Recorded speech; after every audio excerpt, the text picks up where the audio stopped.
Jungle. Audio Jungle.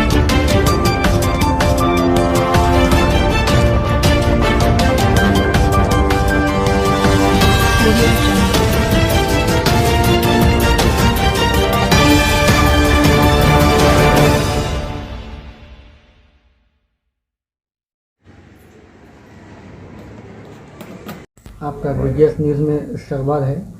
जैसे कि खबर आई कि वसीम रज़वी जो कुरान करीम के बारे में, कुरान की आयतों के बारे में जो गलत बयान दिए हैं, उसमें आपका क्या मशवरा है इससे?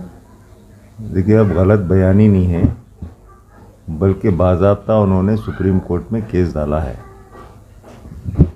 26 आयतें उन्होंने ये बताई है कि वो 26 आयतों में की वजह से जो आतंकवाद फैल रहा है वो उसकी बिना पे फैल रहा है। तो मेरा ये मानना और कहना भी है कि सबसे पहले वसीम रज़वी तो मुसलमान नहीं है, और अगर कोई मुसलमान कुरान के ताल्लुक़ से या कलमे के ताल्लुक़ से बात नहीं कर सकता। ये सच है कि मुसलमानों में 72-73 फ़िरक़े हैं, लेकिन वो तमाम फ़िरक़ों का एक ही कलमा है और एक ही कुरान है, उसमें कोई तज़ाद या दो राय नहीं है।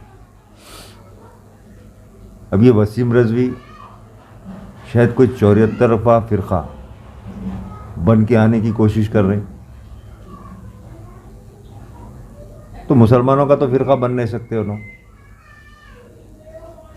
क्योंकि मुसलमानों में जो कलमा और कुरान एक नहीं है, तो वो 72-73 में तो आ नहीं सकते। जैसा कि अहमदिया फ़िरक़े को खारिज किया गया इस्लाम से।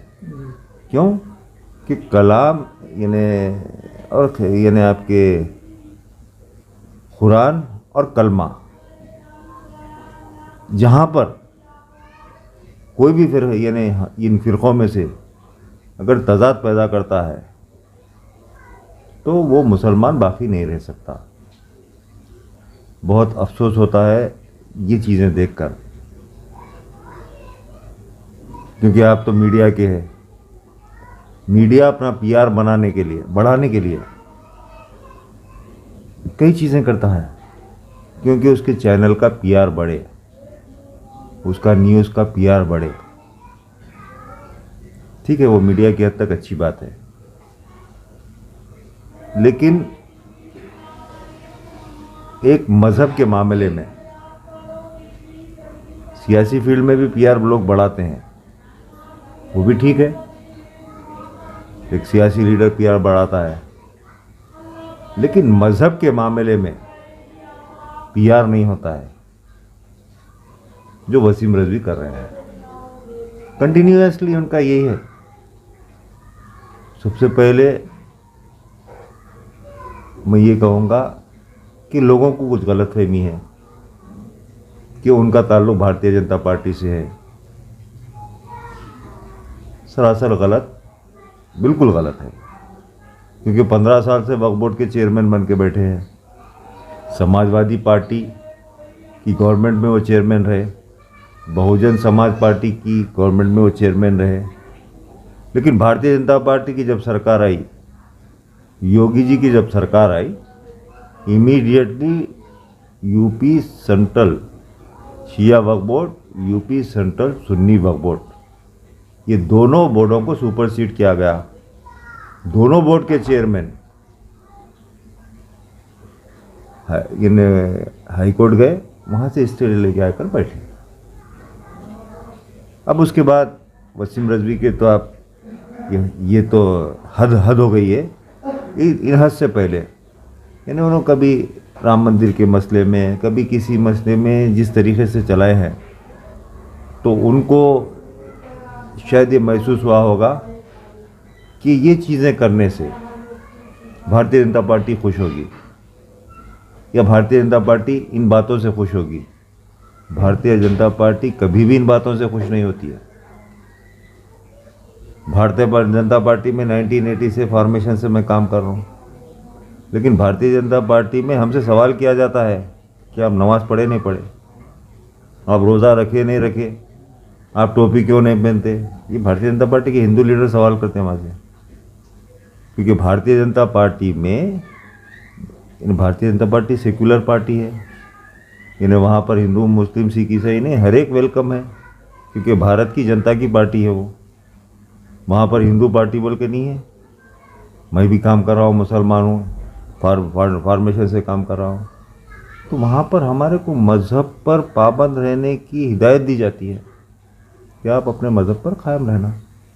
तो आज जिस तरीके से वसीम रज़वी अगर ये समझता है कि इन बातों से भारतीय जनता पार्टी खुश होगी, तो उसकी गलतफहमी है। भारतीय जनता पार्टी कुरान के ताल्लुक़ से बोलने वालों को भी नहीं बख्शेगी, भारतीय जनता पार्टी गीता के ताल्लुक़ से बोलने वालों को भी नहीं बख्शेगी, भारतीय जनता पार्टी बाइबल के ताल्लुक़ से बोलने वालों को भी नहीं बख्शेगी, किसी को नहीं बख्शेगी भारतीय जनता पार्टी। और भारतीय जनता पार्टी ऐसे दलालों से कभी खुश नहीं हो सकती। और दूसरी चीज़ ये है कि अभी ministry of minority affairs government of India की तरफ से एक जांच कमेटी बनाई गई UP central Shia Waqf board के लिए, जिसमें मैं भी एक मेंबर हूँ। हम पूरी जांच करने के बाद रिपोर्ट रेडी हो गई है हमारी, बहुत जल्द समझो सेंट्रल वक्फ काउंसिल के इजलास पे आ जाएगी। और हमारे जो चेयरमैन हैं आली जनाब मुख्तार अब्बास नकवी साहब, उनको इत्तला दे दी गई है उसकी, और काउंसिल की मीटिंग में आ भी जाएगी। मैं जो देखा हूँ यूपी सेंट्रल यानी शिया वक्फ बोर्ड की हाल बहुत बुरा हशर है। पूरा शिया वक्फ बोर्ड की प्रॉपर्टीज़ को बर्बाद कर दिया ये वसीम रज़वी, हमारी इंक्वायरी के हिसाब से बर्बाद कर दिया इन्हें। और हद ये है कि वहाँ पर 14 एम्प्लॉयज़ है, उनको करीब 3 साल से तनख्वाह यानी तनख्वाह तक नहीं मिल रही है। तो कहाँ जा रही वो आमदनी, कहाँ गई।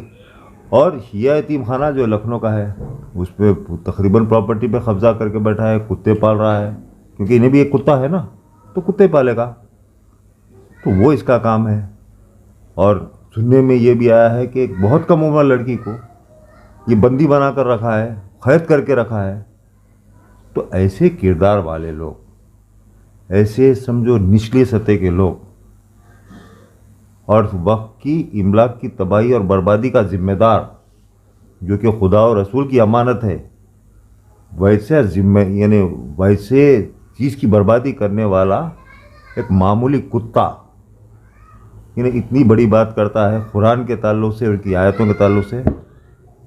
मेरा यकीन है कि अल्लाह इसको नीस्त व नाबूद करेगा।